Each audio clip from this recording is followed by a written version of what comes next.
Hi friends, welcome to Nipun Nagaraj, the voice of truth. మీరు ఈ channel ఇంకా సబ్స్క్రైబ్ చేసుకోకుంటే వెంటనే సబ్స్క్రైబ్ చేయండి ఫర్ ఇన్స్టెంట్ అప్డేట్స్. ఇక ఈరోజు మా టాపిక్, మనది మనమే అలా పెట్టుకోకూడదు బాబు అని అంటున్నారు మన ట్రేడ్ పండితులు. మనకు తెలుసు కదా, మన టాలీవుడ్ ఐకాన్ బాబు అతి మామూలుగా ఉండదని.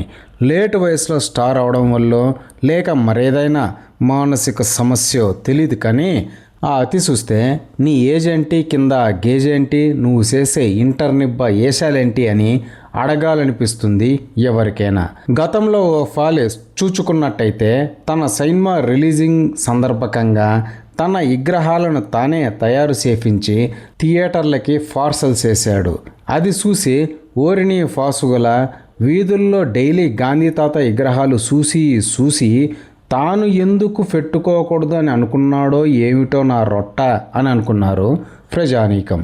ఐకాన్ బాబు, మనది మనం అలా ఎట్టుకోకూడదు బాబు అని హితవు ఫలకాలని చూస్తే బాబు అస్సలు వినిపించుకోలేదంట. నాకు కూడా విగ్రహాలు ఉండాల్సిందే అని పట్టుబట్టాడంట ఆ టైంలో. గట్లుంటుంది మన ఐకాన్ బాబు పబ్లిసిటీ పిచ్చి.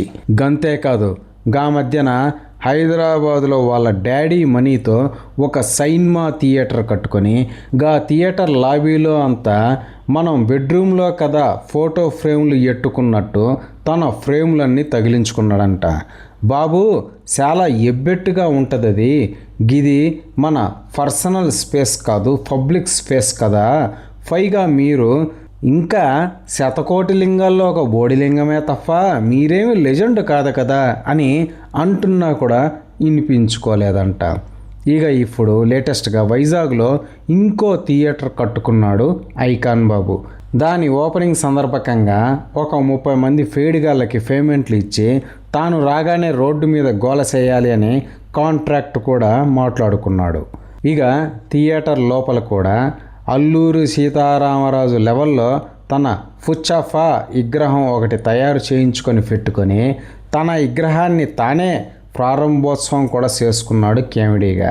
పైగా తన విగ్రహానికి తానే దండం కూడా పెట్టేసుకొని ఆశీర్వాదాలు కూడా తీసుకున్నాడు. ఇక పూలదండ కాస్త వేసుంటే శివాజీ సినిమా సీన్ రీక్రియేటింగ్ అయ్యేదన్నమాట వాస్తవికంలో. అసలు ఇవన్నీ చూస్తూ ఉంటే ఐకాన్ బాబు మానసిక స్థితి పైన ఆందోళన అమాంతం పెరిగిపోతుంది మన ట్రేడ్ పండితులకి. ఇది మరో లెవెల్కి దాటితే రేపొద్దున గాంధీ జయంతికి హాలిడే ఇచ్చినట్టు తన బర్త్డేకి కూడా సెంట్రల్ గవర్నమెంట్ హాలిడే ఇవ్వాలని, లేనిచో జంతర్ మంతర్ దగ్గర కాక్రోచ్ టైప్లో తన ఫెయిడ్ గల్లతో ధర్నాలు చేయిస్తానని ఎక్కడ చెప్తాడో అని అల్లు అరవింద్ మాయ ఇప్పటి నుంచే శిరోభారం నవరత్న తైలం అంటూ బాధపడిపోతున్నాడంట. అక్కడితో ఆగితే ఓకే, ఎక్కడ నెల్సన్ మండేలా తాతకు ఇచ్చినట్టు తనకు కూడా నోబెల్ శాంతి పురస్కారం అడుగుతాడో అది మన జాతీయ పుష్ప అవార్డులాగా దొరికేది కాదు కదా. గప్పుడేం చేయాలి చెప్పమా అని అల్లుమాయ ఇప్పటి నుంచే టెన్షన్ అవుతున్నాడనేది విశ్వసనీయ వర్గాల సమాచారం. ఏది ఏమైనప్పటికీ ఒక బాగా డబ్బున్న ప్రొడ్యూసర్ కొడుకు లేటు వయసులో ఇలా సడన్గా స్టార్ అయితే ఆ డాడీకి వచ్చే కష్టాలు త్రేతాయుగంలో రాముడు ఫేస్ చేసిన వాటికంటే, కలియుగంలో కలి పనిష్ చేస్తున్న వాటికంటే కూడా చాలా ఎక్కువ ఉంటుంది సుమి అని హెచ్చరిస్తున్నారు మన సినిమా మేధావులు సైతం. ఇదే ఫ్రెండ్స్ ఈరోజు టాపిక్. ఇలాంటి లేటెస్ట్ అండ్ ఇంట్రెస్టింగ్ టాపిక్స్ కోసం please subscribe to Nipun Nagaraj, the voice of truth.